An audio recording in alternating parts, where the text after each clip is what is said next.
DAP పక్కదారి పట్టకుండా AP ప్రభుత్వం డిజిటల్ విధానంలో చర్యలకు సిద్దమైంది. ఎరువుల విక్రయం కోసం ప్రత్యేకంగా Andhra Pradesh agriculture information management app ను అందుబాటులోకి తెచ్చింది.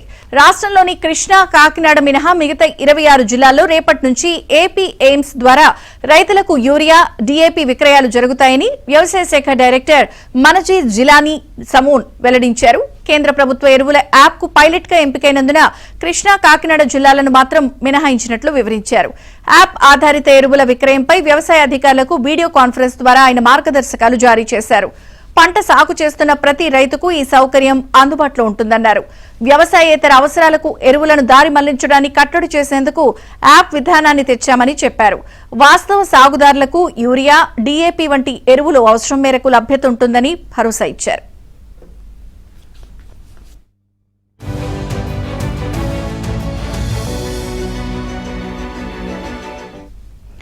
ఇక రైతులు తమకు ఇష్టమైన ప్రాంతాల్లోని విక్రయ కేంద్రాల నుంచి ఎరువులు తీసుకునే వెసులుబాటు ఈ యాప్ లో ఉందన్నారు.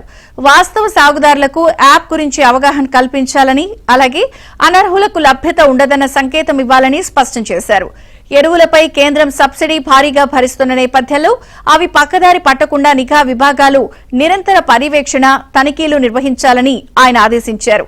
నిర్లక్ష్యంగా వ్యవహరించే అధికారులు, సిబ్బంది, అక్రమాలకు పాల్పడే వ్యాపారాలపై చట్టపరంగా కఠిన చర్యలు ఉంటాయని హెచ్చరించారు.